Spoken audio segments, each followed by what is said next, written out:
Alright, welcome. If you're new to the channel, my name is Elliott and you're watching Rickety Ski Reviews. Today, we're going to be talking about ski recommendations. Now, I have not done this in a while. It's been almost a little over a year since I started the channel, and I used to do this all the time, so I'm going to try to get back to it.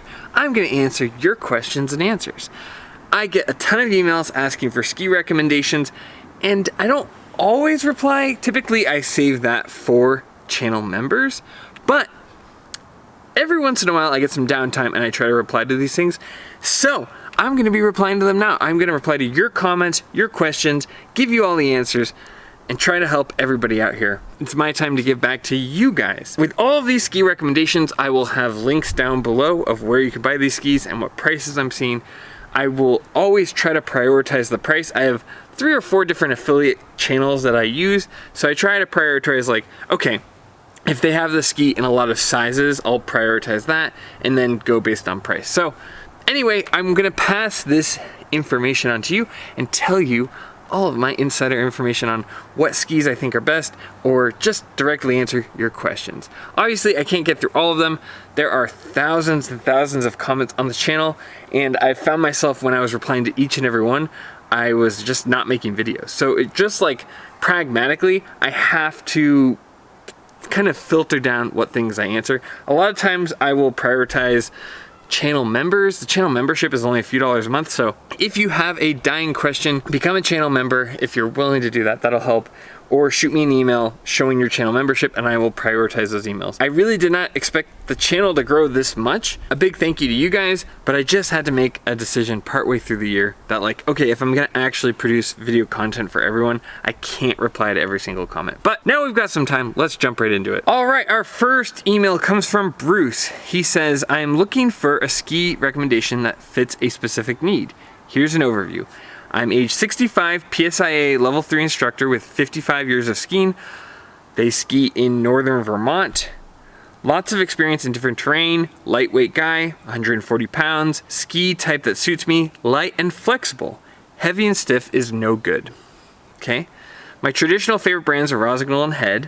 What I ski now on groomer carving days is the Rossignol Forza 50, Rossignol Experience 84, Head V-Shape 10. This ski is needed specifically for variable condition days as we have here in the Northeast. Some eastern powder, i.e. heavy, going on chopped up powder or crud.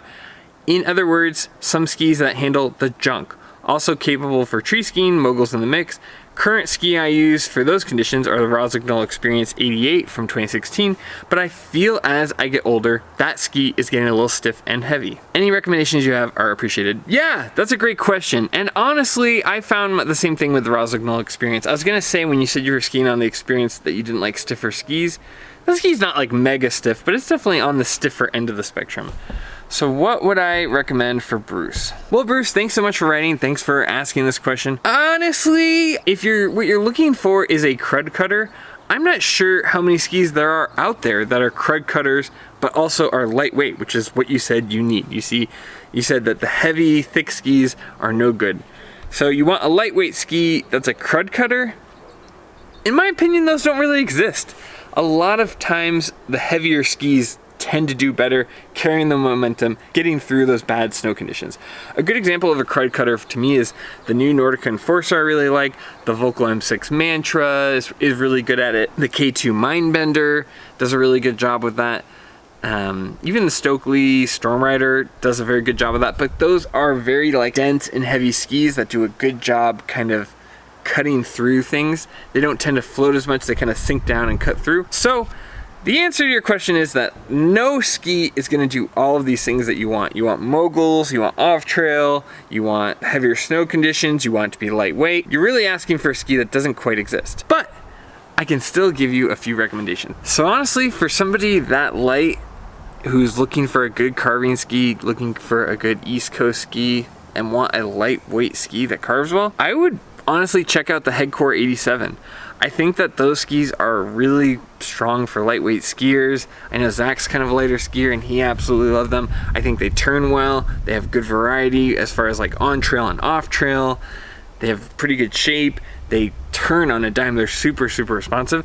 So if you want to, like, you know, address that as I want a lightweight carving ski that can kind of go off trail, I would look at the Headcore 87. Now, that isn't totally what you asked for, so I'm gonna give you some different options.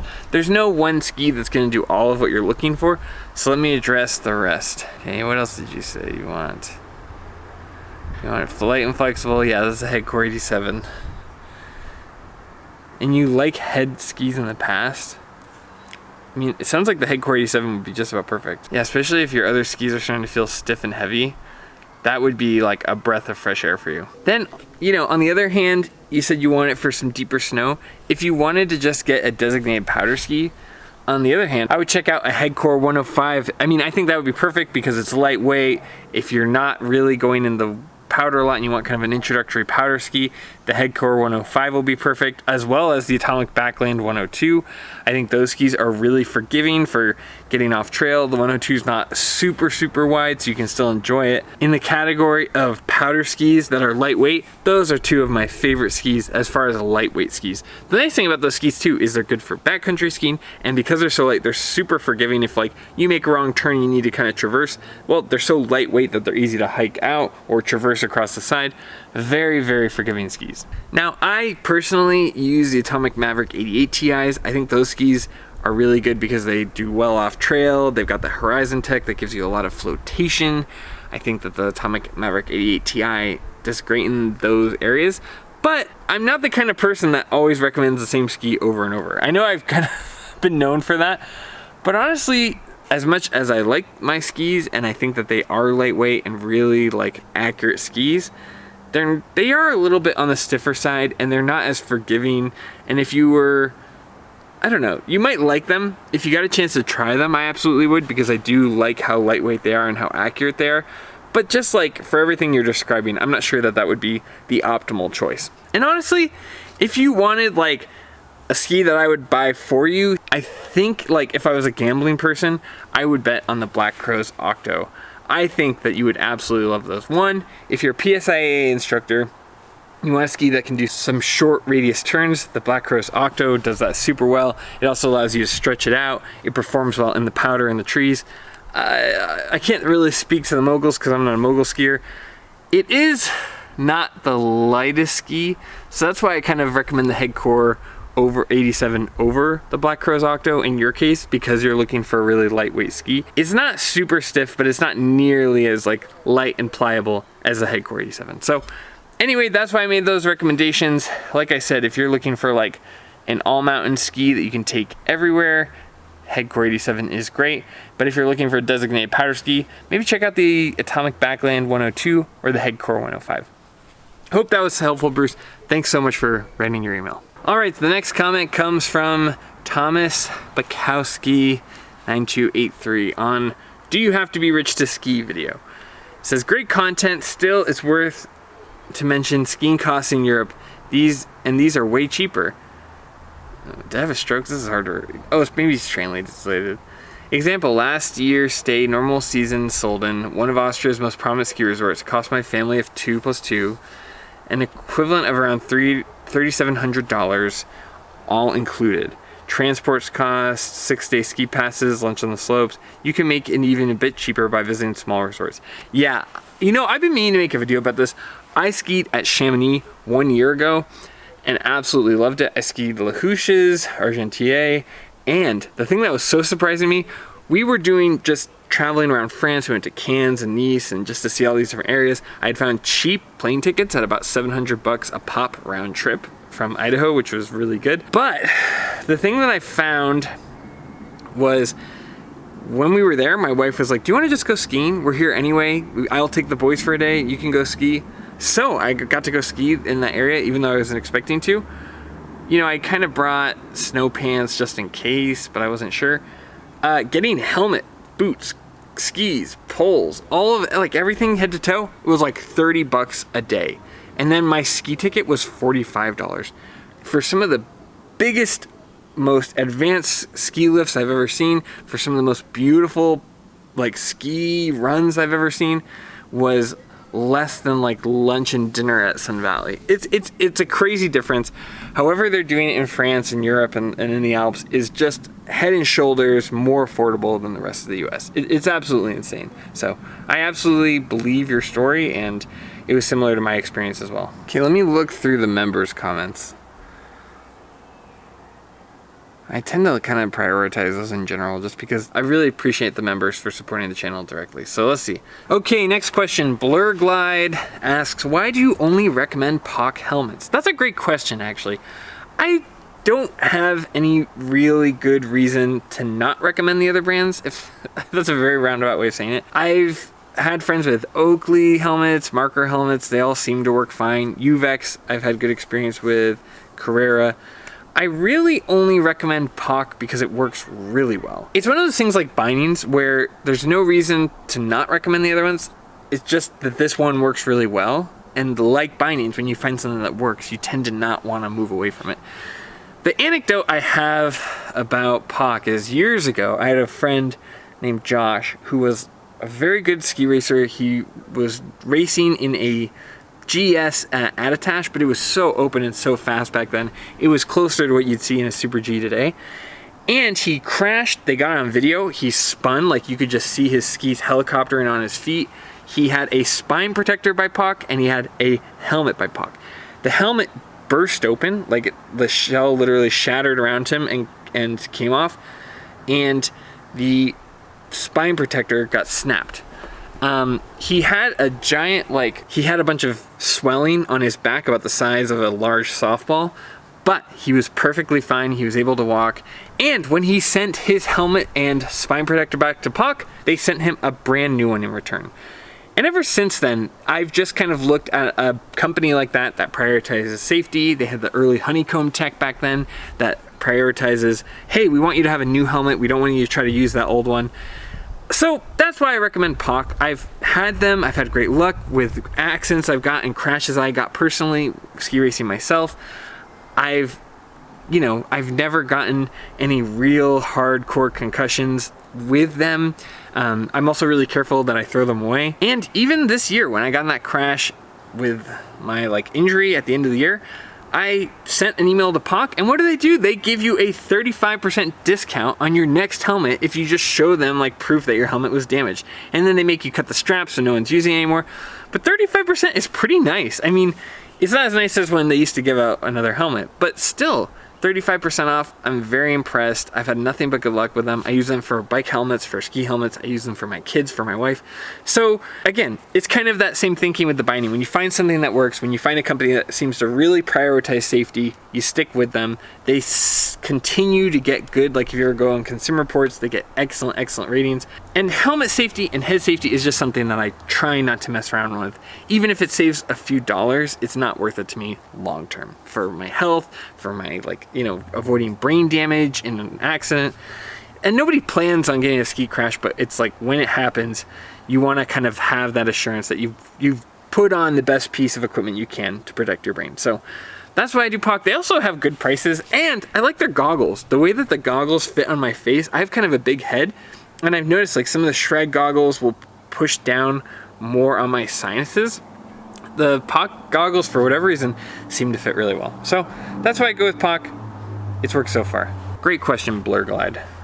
Okay, Jackie Onasis says, Elliot, have you done a video on ski boot flex? I have actually, and I linked it in your comment. I have done a video about that. The kind of the consensus on ski boot flexes, they're all over the place. I come from a race background, and you know what? The flex on race boots versus the average boots now are all over the place. They do not line up. So ski boot flex, you gotta go and try them. Really what you wanna be able to do is be able to flex it so that you can just kind of get your knee past your toe, but not much farther. If it's super easy to do that, then the plastic's gonna fold. If not, then it's probably too stiff. You want to have the right flex, but it's really something you have to go and try the boots on to figure out. I tend to be in the 120 range, but for other boots, it's oh, I need a 130, and for some of them, it's probably more like a 110. I know Zach always gives me a hard time saying, why don't I have stiffer boots? But I don't know, I like the kind of softer boot. It's probably not reacting as quickly as it could. It's not quite as responsive. But for longevity, I can ski in them all day and have my feet be really comfortable. So I like the 120 Flex. I like kind of building up my pressure gradually. So I hope that helped answer your question. Ski boot flex is all over the place. It's not consistent. It can change with width even. If you look at the Ski Monsters video, he had a really cool video about that. So I don't know, just you want it to fit right, and be a little bit careful when you're trying on the boots, especially if you go in the summer right now. Right, the heat can make the plastic a little more pliable. But overall, you know, kind of a good rule of thumb is you want to be able to just get your knee over the front of your toe. All right, next comment. Pam Goodley. I wish I could find a female version of you who reviews women's skis. Thanks for your honest reviews. Although the skis you test won't work for me, a petite female, I learned from your analysis. Well, thanks so much, Pam.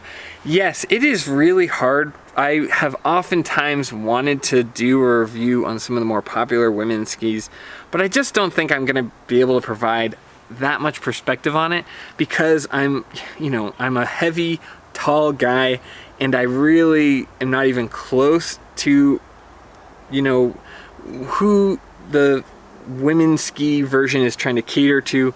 So I just try to give you my best impression of the skis that I can. I have in the past thought about, either asking my wife or some of my old ski team friends to review women's skis, and that may be something in the future, but so far I've gotten very little interest in it. I do wish I could provide something for you, but unfortunately I'm just not built in a way that I can honestly give a clear perspective on women's skis, at least women's specific skis. Okay, the next comment comes from Jacob Overmeyer. I love my Enforcer 104 Freeze. They're lighter than the 100 and more tail rocker for quick release in tighter areas of trees. I typically avoid the groomers if I can. I utilize more of the off-trail steeple shoots for powder. When it comes to the groomers, I grab my QST 92s. Maybe give the 104s a shot for light powder off trail day and see if you like them more. That is a great comment. Unfortunately, as much as I've tried to kind of build a bridge over to Nordica, they seem to have no interest. I was able to get my hands on some 2025 skis, but that was through a connection I had with a local shop owner who happened to get them. I would love to ski on more Nordica skis. I absolutely love their 2025 Enforcer 99. I think that they've really updated that ski in a meaningful way, and I've heard really good things about the 104 Freeze and the Freeze series. The thing I found with powder skis is I tend to gravitate more towards the 110 area, although 104 is pretty close. But I would absolutely love to. And I'm glad you mentioned the QST 92s. I get a lot of comments asking about the QST 92s, and I think that that is such a good budget ski. They're very easy to find on sale. They're very comfortable for all conditions. I will say that they are a little bit better off trail than on trail in my opinion. So if you're just starting to kind of meander off trail and kind of exploring the woods a little bit, I think it's an awesome option. They're not quite as precise as a Black Crowes Octo or Atomic Maverick 88 or a Volcal Kendo. But if you're looking for something that really will give you a lot of comfort and exploring the off-trail areas, I think it's such a unique ski. It gives you that feeling of the QST while also giving you a good daily driver. So I really, really love the QST 92. I'll put a link in it down below just because it's easy to find. They're very inexpensive, especially later in the summer. I think you're gonna see them for really cheap. And it's just a good feeling. That kind of, if you like to kind of lean back a little bit and wash out your turns just a smidge while still carving, I think you're kind of getting the best of both worlds there. So, great comment, thank you so much. So anyway, that's the end of my questions and comments. Thank you so much for writing them. If you have more questions and comments, feel free to leave a comment down below or send me an email. I'm gonna try to do these more often this summer because I think it's a really good way to connect with you guys and, give something back since you guys take the time to watch my videos. So anyway, I hope you found that helpful. As always, thanks for being here. Thanks for watching. I will have links down below to all the skis I talked about, and I'll kind of do a little searching to find the best deals for you. But as always, just thanks for being here. That's what means the most to me. And as always, I'll see you in the next one. See ya.